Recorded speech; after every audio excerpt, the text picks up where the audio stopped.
Buonasera ai titoli di Sicilia 24. Per il ministro Salvini è normale che Calabria e Sicilia mettano una fiche per il ponte. Schifani, si rischia un conflitto istituzionale. Arriva il no ai depositi di scorie nucleari nel Trapanese. Il sindaco Tranchida annuncia battaglia contro la scelta di siti nel territorio. A Catania nuova viabilità nel centro storico da domani a domenica e dal 22 al 24 dicembre piazza Stesicoro sarà chiusa al traffico.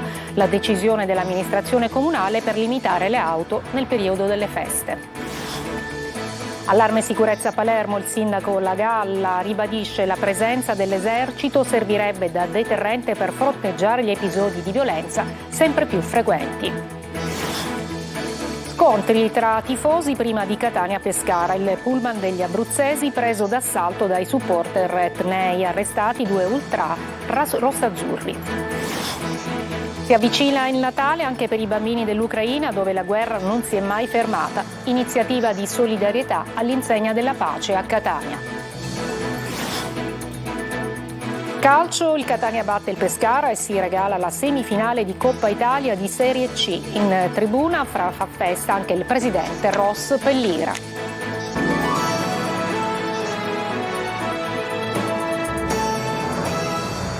Buonasera. Per il ministro Salvini è normale che Calabria e Sicilia mettano una fiche per il ponte sullo Stretto. La sua frase dopo le polemiche di ieri tra Regione Sicilia e Governo sui fondi di sviluppo di coesione. E c'è la risposta del presidente Schifani: si aprirebbe un conflitto istituzionale. Francesco Triolo. Un piccolo contributo richiesto a Sicilia e Calabria mi sembra banale, che ci mettano una piccola fiche è normale. Era prevedibile che questa frase pronunciata dal vice premier e ministro delle infrastrutture Matteo Salvini alla presentazione di un libro sul ponte fosse destinata a scatenare reazioni, e così è stato. Perché se Salvini ha affermato che quello sullo Stretto è il ponte degli italiani, che non solo unisce Villa San Giovanni con Messia, ma è un corridoio che unisce l'Europa ed è un ponte che la stessa Europa ci chiede da decenni, la risposta del presidente della regione Renato Schifani non si è fatta attendere ed è avvenuta durante un intervento a Sky TG24. Schifani ha ricordato come il governo siciliano abbia sempre condiviso la strategicità dell'opera, essenziale per lo sviluppo del Mezzogiorno e di tutta Italia, e abbia deliberato di essere pronta a collaborare con 1 miliardo di euro di risorse dei fondi di sviluppo e coesione. Ma Schifani ha voluto precisare un aspetto non di poco conto: fondi, ha detto il presidente, che adesso sono stati prelevati da autorità dal governo nazionale per un importo addirittura maggiore di 300 milioni. Il tema è delicato perché costituisce un precedente. Occorre sempre una concertazione tra i vari livelli dello Stato, come prevede la Costituzione. Quindi mi auguro che questo fatto non si ripeta, perché si aprirebbe un conflitto istituzionale che nessuno vuole. Queste le parole di Schifani. Intanto, sui territori, la decisione del governo di tagliare i fondi di sviluppo e coesione ha creato qualche timore. Ad esprimerli sono i sindaci di Messina e Villa San Giovanni. Certo, quello che sto sentendo non mi fa stare sereno da un punto di vista politico, perché le risorse della regione sono risorse che poi servono a tutte le province della regione stessa. Noi lo avevamo detto, però quando uscì la notizia 2 mesi fa, noi avevamo detto prendono fondi che sono destinati alle nostre strade, alle nostre scuole, ai nostri ospedali per realizzare quelle che prospettano come grande opera. C'è anche Trapani fra i siti individuati dal governo per il deposito di scorie nucleari, ma il sindaco Tranchida promette battaglia. Laura Spanò. Sono 51 le aree inserite nella proposta di Carta Nazionale delle Aree Idonee, che individua le zone dove realizzare in Italia il Deposito Nazionale dei Rifiuti Radioattivi e il Parco Tecnologico. Per quanto riguarda la Sicilia in particolare, compaiono nel documento solo 2 aree, entrambe nel versante occidentale, a Calatafimi Segeste e a Fulgatore, frazione di Trapani. Forte dissenso sulla possibilità di ospitare un sito per i rifiuti nucleari viene espresso dal sindaco di Calatafimi, Francesco Gruppuso. Calatafimi Segesta continua a rimanere tra i siti idonei di quello che è la Carta Nazionale delle Aree Idonee per la realizzazione del Deposito Nazionale dei Rifiuti Radioattivi e del Parco Tecnologico. Questo per noi non è possibile, ci opporremo ancora una volta, lo abbiamo già fatto nel 2021, lo continueremo a fare. Ferma contrarietà anche da parte del primo cittadino di Trapani, Giacomo Tranchida. Né Trapani né alcun comune della provincia di Trapani, lo abbiamo già posto all'evidenza delle autorità governative regionali e nazionali da tempo.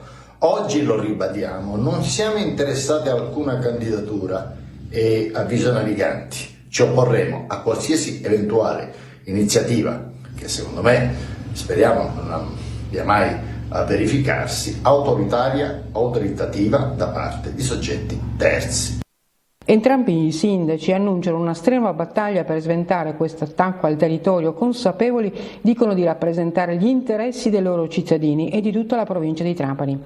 Nelle 51 aree idonee in Italia e quindi nelle 2 aree di Calatafimi e Purgatorio saranno stoccati 78.000 metri cubi di rifiuti radioattivi a bassa e media intensità e parcheggiati temporaneamente 17.000 ad alta intensità provenienti dalle 4 ex centrali e da altri impianti della filiera dell'atomo.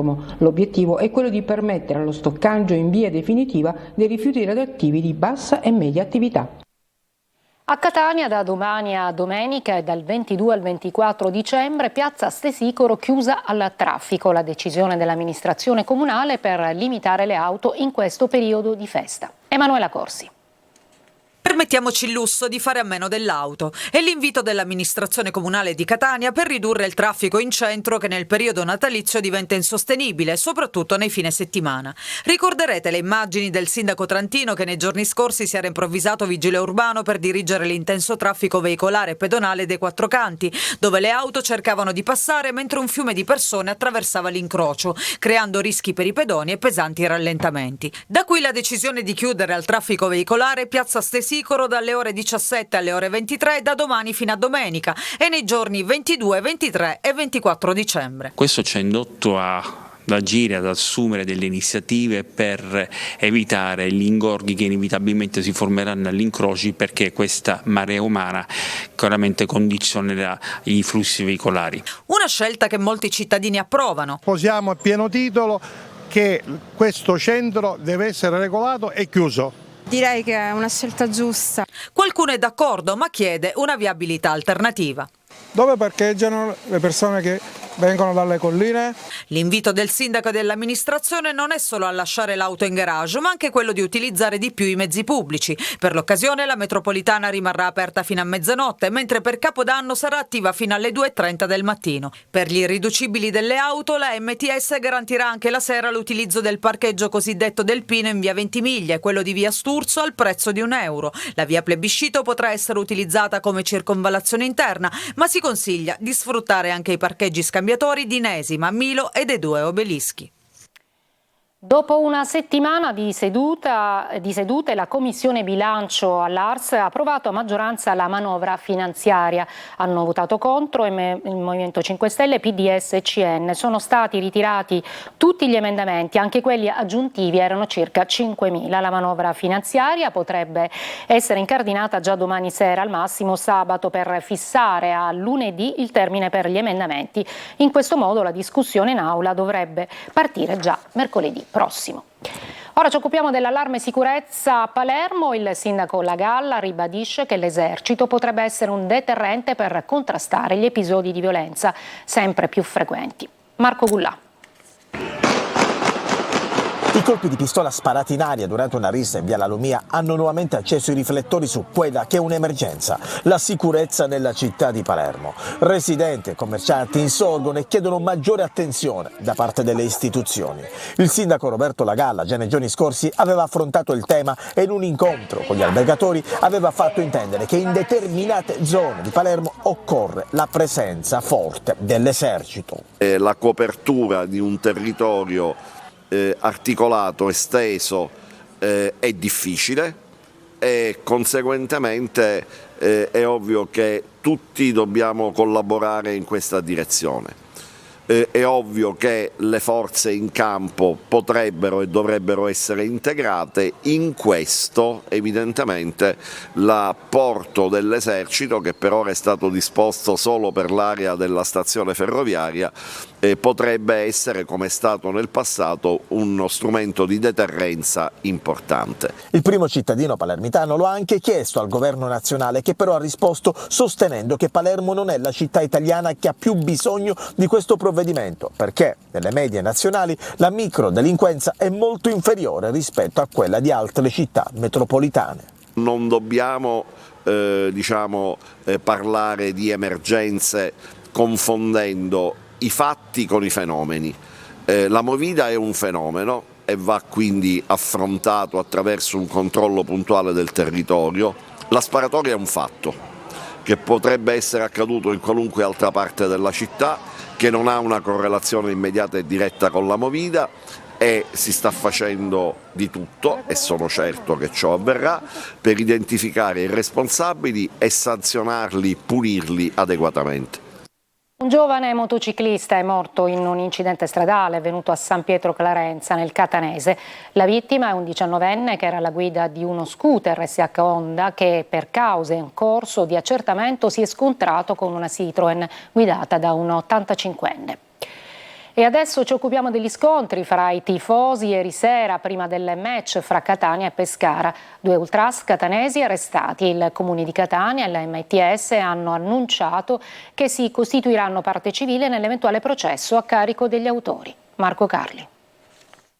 Vittoria del Catania e sconfitta per un gruppo di facinorosi che ha dato vita ad alcuni scontri fra le opposte tifoserie prima del match fra Rossazzurri e Pescara. Alla fine 2 persone sono state arrestate in flagranza di reato. Si tratta di 2 ultra della Curva Nord. I fatti si sono svolti vicino a Viala, a poca distanza dallo Stadio Massimino. Una decina di ultra rossazzurri ha atteso il passaggio del bus dei supporter pescaresi e i 2 gruppi sono venuti a contatto, dando vita a momenti di tensione con lancio di fumogeni e bombe carta.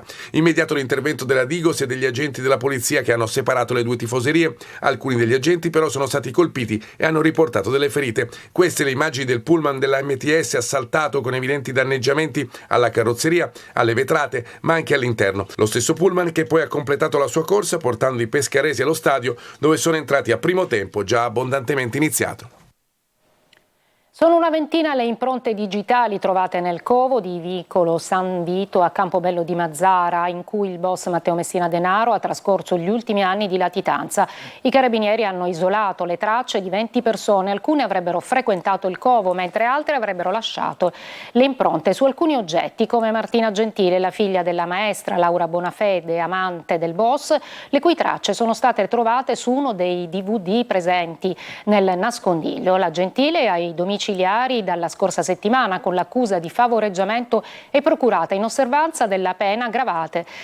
Oltre a smistare la corrispondenza del padrino, l'avrebbe incontrato in latitanza. Gli investigatori, coordinati dalla Procura di Palermo, stanno cercando di capire se la ragazza, madre di una bambina di 3 anni, abbia per conto del boss svolto missioni a Palermo.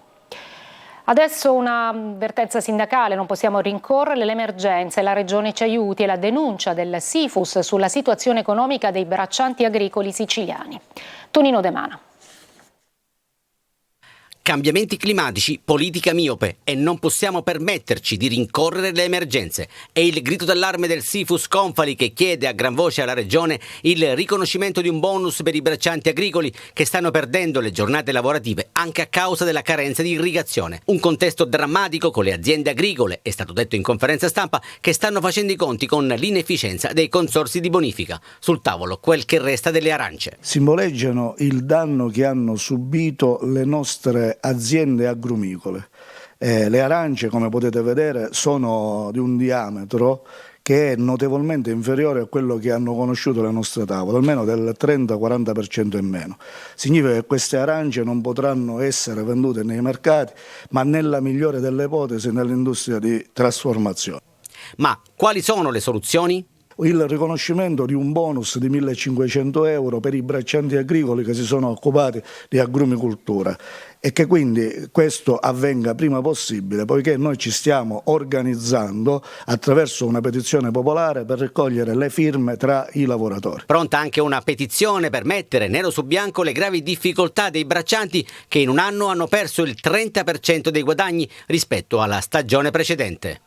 E si avvicina il Natale anche per le popolazioni dell'Ucraina, dove la guerra non si è mai fermata. E c'è stata a Catania un'iniziativa di solidarietà all'insegna della pace, proprio per mantenere alta l'attenzione su un'emergenza umanitaria che coinvolge molti bambini. Eva Spampinato.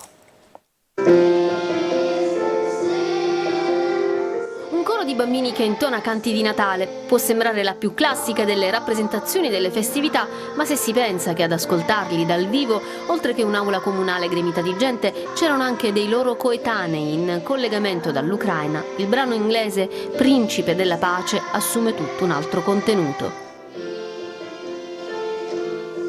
Parole di pace e fratellanza che partono da Catania e arrivano in Ucraina grazie al Kiwanis Club di Catania Est e di Oradea, che svolge attività di assistenza ai bambini profughi e delle scuole ucraine in guerra vicine al confine con la Romania, per far sentire loro che la solidarietà tra popoli esiste. Il Kiwanis ha realizzato sin dal momento dello scoppio della guerra un programma di assistenza a distanza con raccolta fondi del nostro Children's Fund, che ha raccolto fondi in tutta Europa per poter permettere di far arrivare degli aiuti direttamente alla popolazione ucraina attraverso i nostri club in Romania, che sono vicini al border, al confine ucraino. Il progetto, promosso dalla Presidenza del Consiglio Comunale di Catania e dal Kiwanis, ha coinvolto gli alunni degli istituti comprensivi Calvino di Catania e Rodari Nosengo di Gravina di Catania. Hanno fatto un concorso interno alle due scuole catanesi, sono stati selezionati 2 disegni che verranno spediti unitamente a tutte le letterine di auguri. Poste Italiane ha effettuato l'annullo filatelico dedicato all'evento. Una breve pausa e poi nella Valle dei Templi per un giardino sensoriale.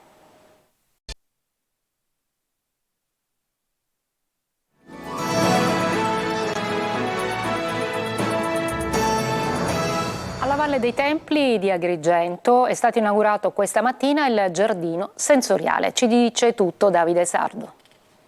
Coinvolge tutti e 5 sensi, vista, olfatto, tatto, gusto e udito. Il percorso esperienziale nato all'interno del Parco Archeologico della Valle dei Templi di Agrigento, un giardino sensoriale caratterizzato dalla presenza di piante tipiche della flora mediterranea, acque e uccelli della fauna locale, per un'esperienza fatta di suoni, profumi e consistenze fruibili da tutti. Questo progetto rientra fra i progetti che sono stati finanziati con la legge 77/2006, che è una legge che lo Stato italiano ha promulgato per sostenere una serie di attività di valorizzazione e di gestione dei siti UNESCO.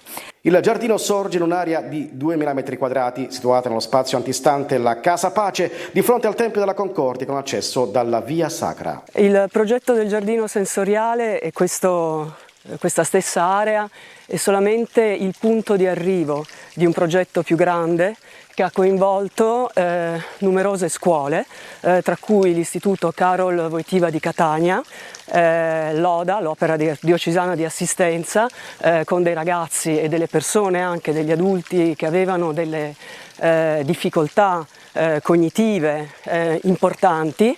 Il giardino è stato concepito come una sorta di percorso immersivo, in cui è possibile toccare le piante e gli alberi presenti al suo interno e degustarne i frutti che cresceranno, per una serie di percorsi logico-funzionali mirati al coinvolgimento di ogni visitatore, all'insegna dell'accessibilità, dell'inclusività e dell'abbattimento delle barriere cognitive e fisiche. I paesaggi malinconici di Piero Guccione, artista contemporaneo, esposti al Museo Regionale di Lingua Glossa, e la mostra Dolore e Meraviglia. Simona Mazzone. La commossa percezione della bellezza del creato e del dolore quando questa è violata dall'uomo con le sue azioni, nella pittura di Piero Guccione, in una mostra allestita al Museo Regionale Francesco Messina, Salvatore Incorpora di Lingua Glossa, visitabile tutti i giorni fino al 31 marzo, arricchita da scatti e scritti dedicati all'artista. Si chiama Dolore e Meraviglia, da una citazione di Aristotele cui si era ispirato il pittore in vita. Sono 24 le opere esposte tra oli, tecniche miste e pastelli, realizzate dal maestro di Scicli tra il 1975 e il 2008, come racconta la commossa figlia Paola. È una mostra che racchiude 26 opere, sono paesaggi sia di mare che di campagna modicana,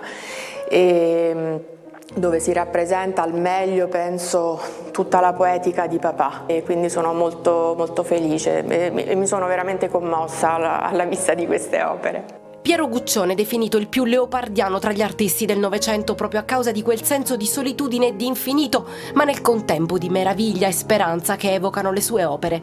Paesaggi suggestivi, misteriose albe sulla spiaggia e l'Etna a montagna, che il maestro rievoca in un pastello su carta con il suo cucuzzolo innevato. Lingua Glossa è stato la scelta migliore per un momento di lancio per la Sicilia di una figura, di un artista come Piero Guccione. La mostra è stata realizzata grazie ad un progetto della Soprintendenza dei Beni Culturali e Ambientali di Catania, finanziato dall'Assessorato regionale dei Beni Culturali e realizzato in collaborazione con l'Archivio Piero Guccione e con il Comune di Lingua Glossa. Una pausa e poi il calcio.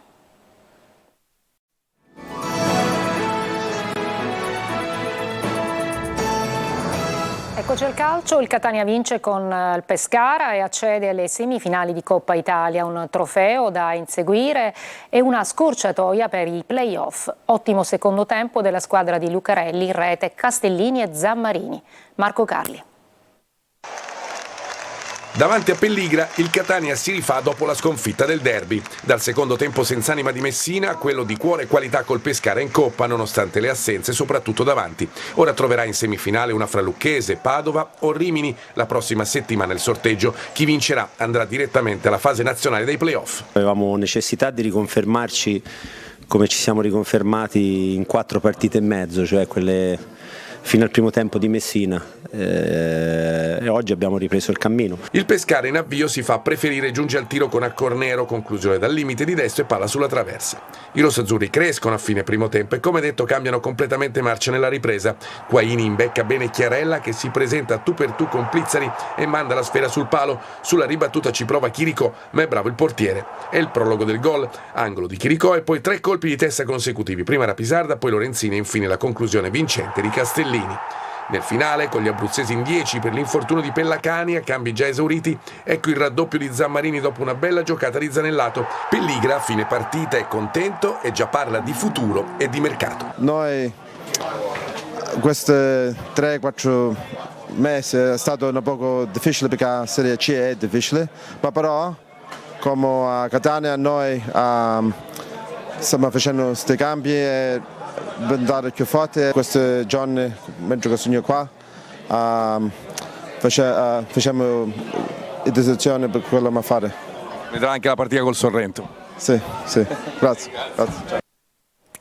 È tutto per questa edizione, grazie per l'ascolto e buona serata.